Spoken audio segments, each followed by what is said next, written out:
nós recebemos aqui na bancada do Plantão da Saúde o Dr. Fábio Zanata, que é médico anestesiologista pela Faculdade de Ciências Médicas da Santa Casa de São Paulo, especializado em anestesia pediátrica pela Faculdade de Medicina da Universidade de São Paulo. Com ele nós vamos falar dos riscos e dos perigos de se entubar um paciente diagnosticado com a Covid-19. Muito obrigada, Dr. Fábio, pela sua presença aqui no programa. Doutor, quais são os riscos na hora de se realizar, de se entubar uma pessoa com esse vírus? Olá, boa noite a todo mundo que está nos ouvindo. Obrigado, Michele, obrigado, Celso, pelo convite. Nós temos que observar o seguinte, estamos vivendo um momento na saúde brasileira onde não tem precedentes, tanto os hospitais públicos quanto os hospitais particulares estão sendo altamente demandados por uma situação única de cuidado dos pacientes com o coronavírus, que ele evolui para uma insuficiência respiratória, como todo mundo está sabendo. O que acontece é que a evolução dessa doença, ela leva o paciente a ganhar uma fadiga, ganhar uma falta de ar e evolui então para uma insuficiência respiratória. E o tratamento dessa insuficiência respiratória final é a intubação traqueal. Toda vez que a gente promove uma intubação traqueal, o paciente está desacordado e não tem nenhum reflexo da sua via aérea. Quando a gente faz a intubação, ele pode tossir, ele pode mexer, ele pode levar secreções aerosol, gotículas no ambiente, e aí todos os profissionais que estão em volta, eles podem ser contaminados se o paciente, obviamente, for positivo para o coronavírus. Doutor, e a gente vê um momento, esse novo coronavírus, ele traz muitas novidades, a comunidade médica está tendo acesso a ele agora, o que ele causa, e no que a Covid-19 mudou em termos de protocolo de vocês profissionais da saúde? A gente costuma falar que a gente sempre tem a nossa proteção para realizar os nossos procedimentos, mas ele trouxe uma situação, obviamente, totalmente diferente, porque é um vírus altamente transmissível e contagiante. A gente tem que se proteger a hora que for fazer esse procedimento de intubação traqueal. Então nós utilizamos aquela máscara que está todo mundo mostrando para entrar em contato com alguém que fale, que esteja contaminado, para evitar gotículas que se respiram, aerosol, luvas, macacão, óculos, toda a proteção que seja impermeável para que você entre em contato com qualquer secreção do paciente. Aí a questão é quando faltam essas EPIs. E aí qual é a situação, qual é o plano B para lidar com esse paciente que precisa de ajuda e no momento não tem a EPI necessária? Exato, nós falamos no início, que os hospitais públicos eles carecem de um equipamento de proteção satisfatório. Então nós temos muitas reclamações de profissionais, inclusive. Como a gente viu por aqui, a gente consegue adaptar, obviamente, que nós temos que tomar a nossa precaução da melhor forma possível. Então, como a gente já viu, existem umas caixas de acrílico que se andaram fazendo para a gente utilizar no momento da intubação traqueal. A gente coloca e posiciona na cabeça do paciente para evitar que tenha algum contato, alguma secreção com os profissionais. A gente consegue fazer com que também coloque alguns óculos de proteção de cirurgia para evitar gotículas ou aerosol também novamente. Usar macacão cirúrgico para evitar esse contato, sempre evitando o contato da secreção ou do material contaminado do paciente com o executor do procedimento. Doutor, em detalhes, muita gente tem a dúvida, e a curiosidade e o medo de como que é esse procedimento de intubação. Então a pessoa, ela recebe uma sedação e aí, como que isso acontece? O procedimento da intubação traqueal, ele é traumático, porque você faz algo não fisiológico para o paciente. Então, é sempre numa situação de desgaste ou insuficiência respiratória ou um trauma que ele não mantém a capacidade ventilatória ou então rebaixamento do nível de consciência.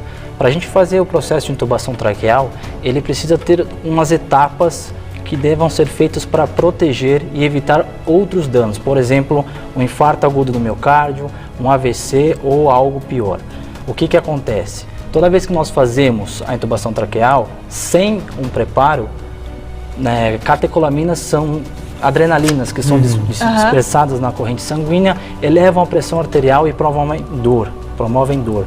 Então nós fazemos a sedação, como você falou, que são uma classe de 3 medicamentos. São relaxantes musculares, são sedativos para fazer o paciente dormir e não lembrar dessa sensação desagradável, e são analgésicos potentes para evitar que eles sintam dor.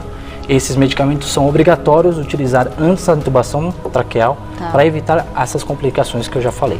E depois ele permanece inconsciente pelo tempo que ficar intubado. Exatamente. Aí, obviamente, nós temos que tomar todos os procedimentos depois da intubação traqueal, como, por exemplo, o ventilador mecânico que todos os hospitais estão falando. Os ventiladores mecânicos, eles vão dar a sequência da ventilação e da estabilização desse paciente, seja na UTI, seja no hospital, que for. Porque não adianta só você intubar o paciente e você não ter os cuidados do paciente com relação ao tratamento dessa insuficiência respiratória. Claro, a gente tem falado muito em intubação, até porque das pessoas que têm a Covid-19, só 5% acabam necessitando esse tipo de procedimento, mas ainda assim é muita gente pelo enorme número de casos.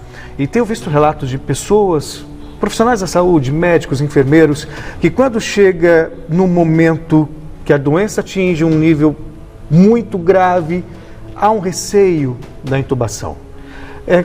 Muito se fala, inclusive, que a possibilidade de você escapar de uma intubação, de sair vivo de uma intubação, é de 50%. O senhor confirma esses números? Esse receio faz sentido? Por que existe esse medo tão grande de chegar a esse ponto da pessoa ser intubada? Como eu já falei, a intubação traqueal é o último tratamento para a insuficiência respiratória. A gente tenta sempre fazer a ventilação não invasiva através de catéter de O2, depois máscara de nebulização, aí progride para uma VNI, que é a ventilação não invasiva, CPAP, por exemplo, que as pessoas com uma apneia do sono precisam. Que são que tem, por exemplo, nos hospitais de campanha, que estão instalados por aí, de baixa média complexidade. Isso. Perfeito. E o último caso nós vamos para a intubação traqueal. Qual que é o receio? A intubação traqueal, ela tem os seus desafios, ela não é uma técnica que se resolva agora, fácil e imediata. O médico recém-formado, ele não tem a capacidade de fazer uma intubação sem treinamento adequado, sem ter um curso, sem ter prática. Por isso que é treinado em bonecos antes. A taxa de sucesso de uma intubação traqueal que nós temos na residência de anestesiologia, a clínica faz, é baixa, porque você precisa treinar, ter um tempo, vamos dizer, horas de voo para você conseguir fazer.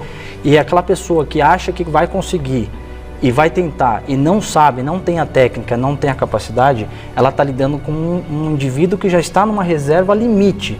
Ele não tem mais nenhuma reserva que ele possa esperar para poder esperar uma pessoa mais capacitada, esperar alguém ali que consiga ter um desfecho do caso. Não dá tempo, Não né? dá tempo. É aquele negócio ou vai ou o desfecho é bem desfavorável.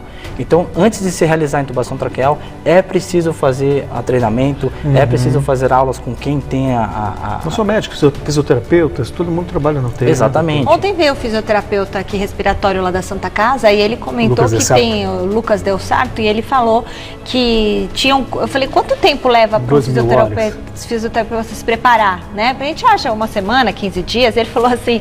Não, a gente tem um curso de especialização até de 2.000 horas na Santa Casa, né? Então, exato. Não é uma coisa que você vai resolver ali em um mês, não. Esse tema veio muito à tona com o coronavírus, mas a gente ainda sempre tem os pacientes que sofrem um trauma nas estradas, paciente que tem rebaixamento do nível de consciência, seja ele por AVC, por infarto, ou corpo estranho da via aérea, que precisa ser entubado rapidamente.